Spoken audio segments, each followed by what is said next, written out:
Hello, Gene Schwimmer here. Welcome to today's vlog. I'm going to start today's subject by doing something I've never done before, which is to replay a portion of an earlier vlog that I did. This one I did only yesterday because it meshes right into the subject that I'm going to talk about today.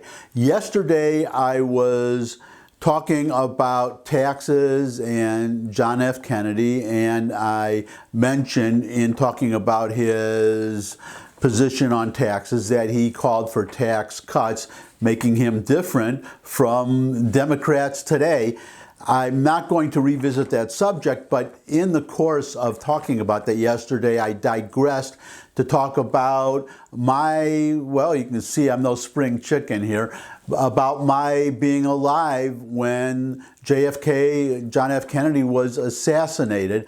I brought it up because you see these occasional, videos, photos, memes, articles where you have, and tweets, of course, tweets, can't leave out the tweets, the cesspool of Twitter.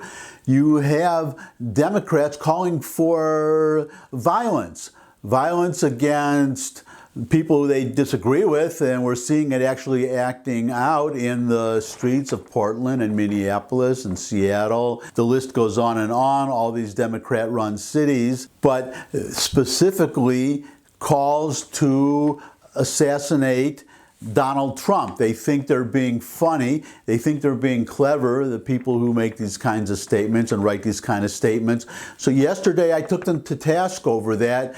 I want to just replay that portion of yesterday's video, and then we'll go on to today's subject, which is related to that. So watch yesterday's video, the portion thereof. I'll just mention this as an aside because I was alive when JFK was assassinated, and when I hear Democrats talking about killing Donald Trump or assassinating any president, even now I have to fight back tears a little bit. If you actually live through the actual assassination of a president of the United States, it's like the whole country was assassinated, was assaulted.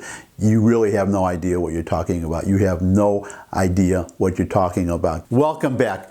Now, the reason I am reprising yesterday's video and talking about the subject again today, it's because the right, conservatives, we're the ones who are always being blamed for inciting violence, for causing violence. Joe Biden did it again. He did an ad, or he's placing an ad where he's going to finally decry the violence occurring in all these cities because he has to. Why does he have to? Because obviously his internal polling is showing that it is giving Trump traction. And actually, if I can just digress for a second, I talk about the betting sites that Biden and Trump were, in the average of the betting sites, they were over 24 points apart. Well, as of today, they were only less than a point apart. Earlier today, a half a point apart, just half of a point apart. And just before I recorded this video, about 3/4 of a point, 0.8% apart. So you see that whatever Trump is doing, it's getting traction, and it seems obvious that it's pointing out violence in Democrat-run cities, which I urged him to do a long time ago. I'm not the only one. He's doing it, and it's working.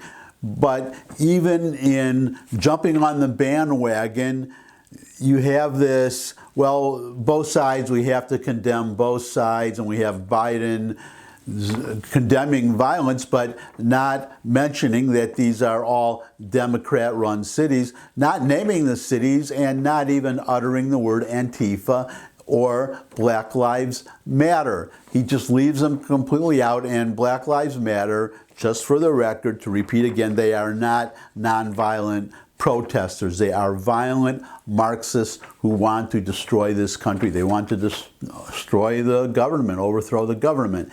That's who they are. Biden will never mention that because that's a big part of his voting base. He needs those people to vote for him. So we have Biden now decrying the violence, but at the same time not naming the culprits and these other Democrats, and actually Biden too, accusing Trump of inciting the violence. Now, in fairness, we do have to acknowledge that there are some conservatives or people on the right who are also engaging in violence. That's undeniable, but it's also undeniable, first, that they are a small minority of people committing the violence, but also, more important, they are not the ones rioting and looting and burning. That is the left. The left are doing that. The conservatives are protecting the property that the looters and rioters are trying to loot and destroy. They are there to confront them, not to loot, not to riot, not to burn down federal courthouses and police stations. It's important to make that distinction, but still, it's undeniably wrong. This is a democracy, and no matter how right you think you are, you don't have a right to commit violence. Now, if you are protecting property and you are attacked, then yeah, you have a right to defend yourself, but otherwise you have to respect the democratic process. And part of that process is that the people, the voters of Minneapolis and Seattle and Portland and these other cities, they voted those people into office. They voted in those mayors and those governors who are standing by as this violence occurs. Some of these, well, I would think almost all of them, if not all of them. There's one exception, New York City, where we had, or they had, Giuliani. I keep saying we because I lived in New York for 40 years, but it's they. I live in Tennessee now. They elected Rudy Giuliani for a couple of terms and Mike Bloomberg, who at that time was a Republican, but otherwise it's been all Democrat for decades. And for other cities, others of these cities, it's been solid Democrat. Democrat mayor, Democrat city council, Democrat chief of police, all the way down the line. Yet they try to tar Trump with being the one responsible for violence in these Democrat-run cities. But more important for what I'm talking about today, and even worse, in my opinion, they continue to call these people peaceful demonstrators. They refuse to acknowledge, they refuse to admit that it is the left that is committing almost all of this violence and calling for it, and specifically calling for doing harm to Donald Trump, President Trump, the President of the United States. They continue to deny it. So I'm going to show you a video that a clever person thoughtfully put together showing Democrats calling for violence. All the times that they have called for violence, and it's probably not all the times, it would probably be a much longer video, but numerous times when Democrats have advocated violence, specifically violence against Donald Trump, either in word or visuals or both. Here's the video, watch. I just don't even know why there aren't uprisings all over the country, and maybe there will be. People need to start taking to the streets. This is a dictator. You know, there needs to be unrest in the streets for as long as there's unrest in our lives. Enemies of the state. Show me where it says that protests are supposed to be polite and peaceful. Do something about your dad's immigration practices, you feckless. When they go low, we kick them. How do you resist the temptation to run up and wring her neck? The biggest terror threat in this country is white men, most of them radicalized right, to the right. I thought he should have punched him in the face. I said, even if you lost, he insulted your wife. Yes. He came down the escalator and called Mexicans rapists and murderers. He said, well, what do you think I should have done? I said, I think you should have punched him in the face and then gotten out of the race. You would have been a hero. I'd like to punch him in the face. I said if we were in high school, I'd take him behind the gym and beat the hell out of him. punch some people in the face. When was the last time an actor assassinated a president? They're still going to have to go out and put a bullet in Donald Trump, and that's a fact. Look as his character is stabbed to death. Where is John Wilkes Booth when you need him? I have thought an awful lot about blowing up the White House. A Missouri state senator is under investigation by the Secret Service after saying she hopes President Trump is assassinated. I will go and take Trump out tonight. And if you see anybody from that cabinet in a restaurant, in a department store, at a gasoline station, you get out and you create a crowd. And you push back on them. And you tell them they're not welcome anymore, anywhere. And sadly, the domestic enemies to our voting system and our honoring our Constitution are right at 1600 Pennsylvania Avenue. They're not going to stop before Election Day in November, and they're not going to stop after Election Day. And that should be, everyone should take note of that on both levels, that this isn't, they're not going to let up, and they should not. If you think we're rallying now, you ain't seen nothing yet.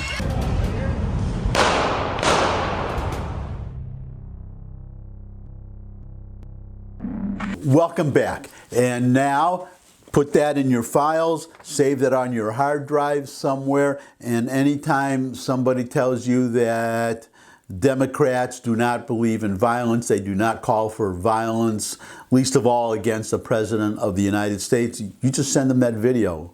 Now, just a couple more videos that I want to show you today. They are very short. The first one harkens back to a video I showed you yesterday. I showed you a campaign ad that Richard Nixon ran in 1968 when the famous Chicago Democratic National Convention riots went on, the riots outside that convention. Nixon put together a very hard-hitting campaign ad that very likely helped him to win a very close election. It was a very close election. All he was doing was showing the riots and saying that there will be order in the United States.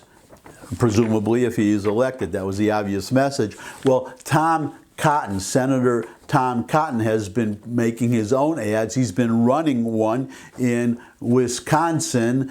The entire Republican Party or the Trump campaign should run a similar ad. Here's the ad. Over 80 days of riots, and the liberal mob is becoming more violent. Now they're coming for your homes. They're coming for your business, your job, and there's nowhere to hide. The violent mob wants Joe Biden to be president. Then no one will stand in their way. No one will be between your family and the mob. Don't let them win. Vote Republican. I'm Tom Cotton, and I approve this message. Now, just one more video. It's worth waiting for. I'm glad you stuck with me this far, if you did.